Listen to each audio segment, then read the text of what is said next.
He got that woman pregnant, asked her not to keep the baby, and when she refused, he paid 3 men to off her. That man was a cop. He not only killed the mother of his unborn child, but the 26-week fetus. All because he didn't want his wife to know that he'd been cheating. You can't make a man love you. And the harder you try to, the more he'll hate you. And if you hang around long enough, that hate will become dangerous. This is Bedtime Stories, Grownup Edition, Resurrection. Bonus episode 3, part 2. When we left off, Mom Joyce had stopped Regina from getting her head knocked between the washer and the dryer. By no means do I support violence in romantic relationships. How be ever be how. I also don't support people pushing others beyond their individual limits. LJ and Regina had very diametrically opposed positions, and whether we as outsiders will ever agree on who was right and who was wrong remains to be seen. All I know for sure is Regina is not the first woman to go to the lengths of snooping and invading the privacy of her partner to get the information that she believed she deserved. And LJ is certainly not the first man to draw a line in the sand where invasion of privacy is concerned. Wherever you stand on that particular issue, there are some things that we can't agree on. Trust is paramount to any relationship, and there are no lengths that a person can go to prove or disprove the loyalty of someone else that will actually improve their ability to trust that individual. Whether you've taken the time to consider it or not, I can tell you, as a retired snooper, there are only so many ways that your investigation can turn out. And no matter what the results of the search, it will absolutely not improve your relationship or your ability to trust your partner. So as it pertains to LJ and Regina, two things can be true at the same time. People do have a right to know whether their partner's been unfaithful, and people also have a right to their privacy. The issue isn't whose rights are more important. It's what is the motivation and what is your goal. And that's precisely the question that Mom Joyce was asking Regina. She said, okay, so you find out whatever this secret might be. Then you'll have 50 other questions. And then what? Gigi, you do know that you can decide how you want to move forward without having any of those questions answered. And you cannot make Angela or LJ tell you anything. Regina said, you're right. I can't make them tell me anything. But let's be clear. I have an absolute right to know whether my husband has been with another woman and whether my best friend is that other woman. I haven't quite decided what I'm going to do if I find out that my suspicions are correct. But I'm going to go have a conversation with Angela. I'm going to ask her straight out. And I'm sure that her answers will help me decide. Mom Joyce said, I don't know that you want to do this, baby. Regina said, well, I do. I absolutely want to do this. When Regina stormed out, Mom Joyce headed into the bedroom with LJ. She said, LJ, I don't want to pry, but LJ said, it's fine, Mama. We can talk about it, but I'm telling you the same thing I told your daughter. I'm not going to deny or confirm her accusations. I'm not playing this game with her. No matter what I tell her, it's not going to be enough. I do not want to do this anymore. I've humored her more times than I can count. And I lost count, somewhere around 8 or 9. We've been down this road before. If you ask me, this isn't even about her being suspicious of me and Angela. It's about a hurt deep down inside her that I can't heal. That nobody is going to be able to heal but Regina. Mom Joyce said, I think you're right. I've got a lot of life under my belt. I've had a world of experiences. And those experiences included more hurt than I can even begin to describe. I've been single for a very, very long time as a result. The day that I had to explain to Regina how she was conceived and what happened between her father and I knew then the truth was disrupting a dormant volcano that would absolutely erupt all over her life at some point. And I did my absolute best to help her disconnect herself from what was really my life experience. And I know how difficult it is for children to see themselves separate and apart from their parents' decisions. If it was easy, there wouldn't be so many children in need of therapy when their parents divorce, even when those parents both remain active participants in their lives. So it's got to be worse when you find out that your father was a married man and your mother was an unwitting mistress. When she was a child, I couldn't make it all make sense for her. But I tried to double back as she got older, and I tried to help her understand. But she was never focused on what I was trying to talk about. She was always focused on her father's duplicity and his failure to show up in her life. LJ asked, why'd you keep them apart? Why did you stop him from being able to access her? Mom Joyce said, do you watch the news? I literally just saw a situation where a man who was already married carried on and on again, off again, 7-year relationship with a woman who had no clue she'd been inserted in somebody else's marriage. He got that woman pregnant, asked her not to keep the baby, and when she refused, he paid 3 men to off her. That man was a cop. He not only killed the mother of his unborn child, but the 26-week fetus. All because he didn't want his wife to know that he'd been cheating. And he didn't want part of his income to go to an outside baby. This is the world that we live in. I found out I was pregnant and that Regina's father was married all in the same day. I also found out how he felt about my pregnancy that day.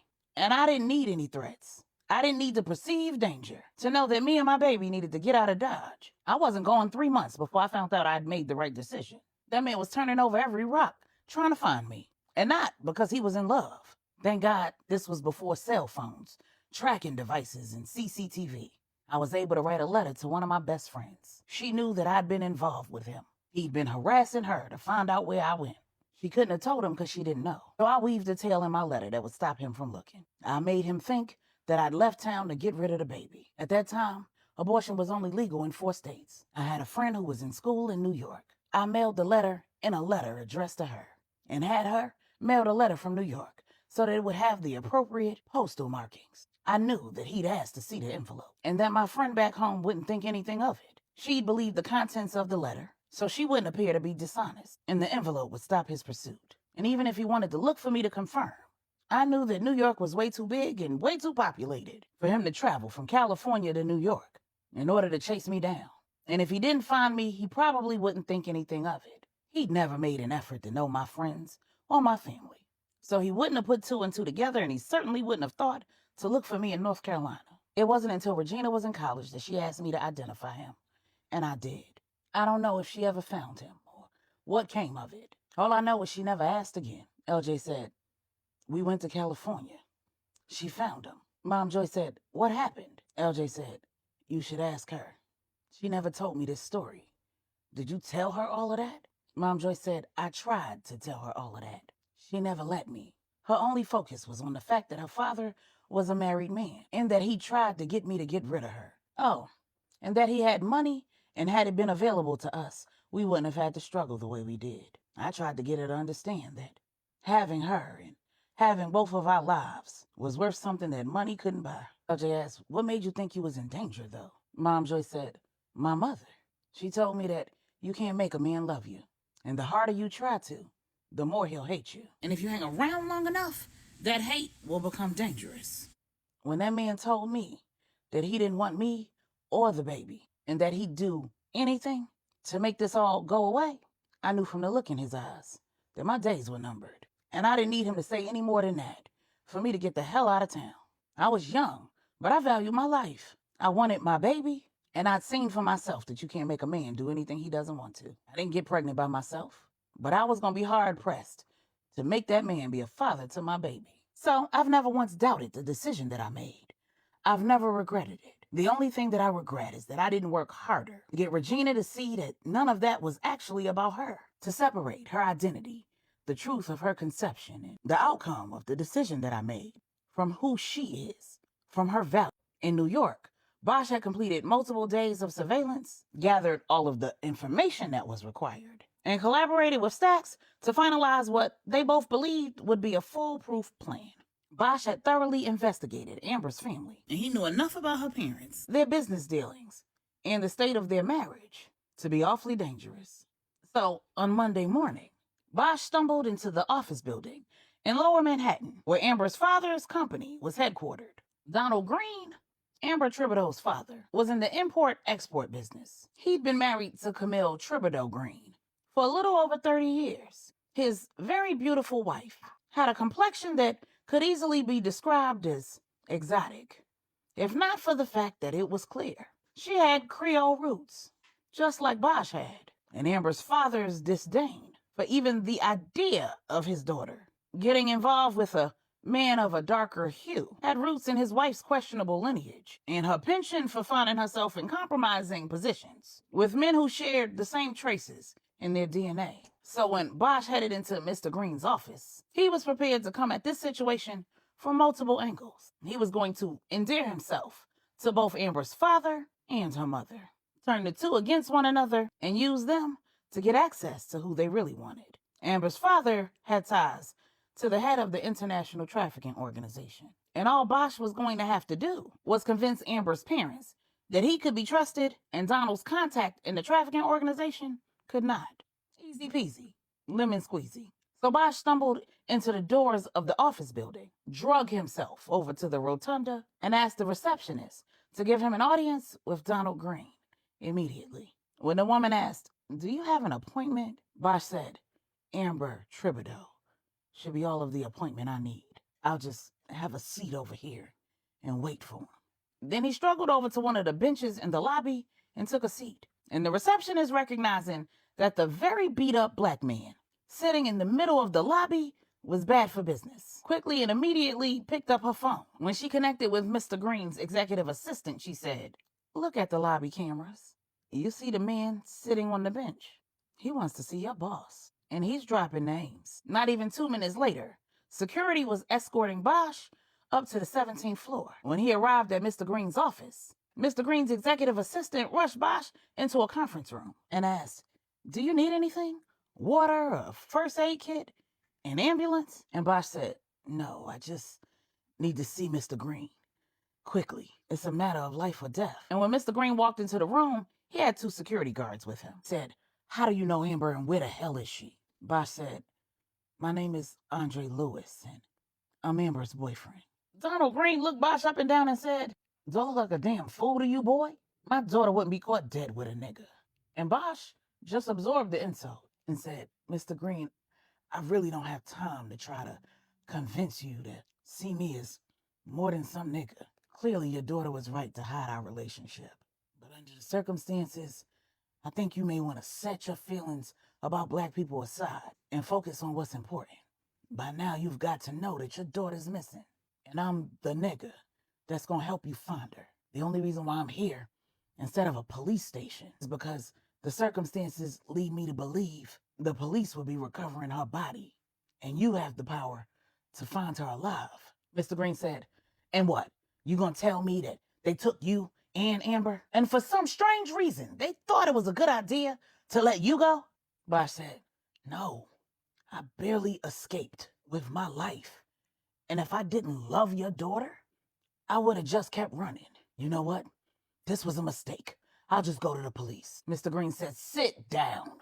You know damn well I'm not letting you leave here. God only knows who saw you into this building. So I'll be damned if I let anybody see you leave it. Tell me everything now, and know that if anything you tell me doesn't shake out to be the truth, you'll leave this building, but in a body bag." And then Bosch regurgitated the well-rehearsed tale that he'd concocted with Stax's approval, a tale that included readily verifiable details about the car accident, Amber's removal from the scene in an ambulance, the vehicles and the other driver being removed from the scene before police arrived, and details that were known by police but not made public, including the fact that another vehicle was picked up on CCTV following behind the ambulance, and both the ambulance and that second vehicle had been seen entering a warehouse in East New York, where additional video was not available, but neither the ambulance or the car had been seen leaving. A judge had refused to sign a search warrant of the warehouse, but when contacted, the warehouse owner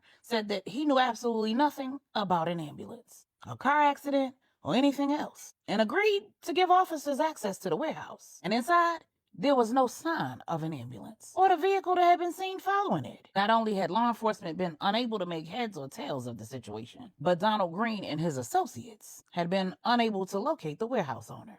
He'd disappeared without a trace. Bosch knew everything that Donald Green already knew. So he incorporated all of those facts in the story that he told and provided some details that couldn't be verified. Bosch said, "I was following the ambulance, confused about where they were going. Amber had asked me to help her get to her meeting with you that day. She said some people had been following her. She didn't know who they were, what they wanted, or what was going on. But she was coming to tell you about the strange things that had been happening. She'd already told me how you felt about keeping your bloodline pure. So she wasn't going to have me come with her. She just wanted me to provide interference. I had no idea that the car accident was connected to the people who had been following her, because I'd gotten between them and her at that light. And then bam, she was T-boned out of nowhere. Like I was saying, I assumed that the ambulance was taking her to a hospital. The driver had told me to follow them, so I did. They turned off this road behind this warehouse, and just as I turned behind them, I was cut off by multiple vehicles. We were in the woods. From the road, I thought we was turning on another street. I was snatched out of my vehicle and hit over the head. And when I came to, we were both tied up in a basement. She'd been questioned for hours, and then it was my turn. I realized pretty quickly that she hadn't given them the information they was looking for, because they started asking me questions about you that I couldn't have possibly had the answers for. I tried to tell them that. They threatened me, they threatened my family, and then they beat the hell out of me. When I finally got back in the room with Amber, I tried to tell her what they were saying, but she kept cutting me off. And then it dawned on me that they was probably listening. Your daughter's one of the smartest women I know, and she's willing to sacrifice her own life to keep your secrets, whatever they are. When Mr. Green asked Bosch how he was able to escape, Bosch said, "How is that more important than finding your daughter? Time is ticking. Her life is in danger. And I'm the only one who knows where she is." Mr. Green said, "So not only did you get away, but you want me to believe you can lead me back to her." Bosch said, "I can. Or I can just call the police and lead them to her." Before Mr. Green could say anything else, one of his employees returned to the room. While Bosch was weaving his tale, he'd also written down all of Andre Sincere Lewis's personal information, including his name, date of birth, address, phone number, and social. Mr. Green had passed that info to his employee, and the check had come back. The employee said, "Mr. Green, everything he's told you about who he is checks out. Amber's phone records do show that she's been in contact with him for several years. And inside his apartment, there was evidence of their ongoing relationship." I said, "And if you've been in her apartment, then you saw the Birkin I bought her for her birthday. Hell, I've given her more bags than I can count. And in the inside zipper of every one of them, I put a $1 coin. Because my granny told me you never give a woman a purse that don't have no money in it. And since most people don't walk around with large sums of cash, I convinced Amber to keep the coins in them. Because my granny also said it's bad luck for a woman to carry a purse without no money in it."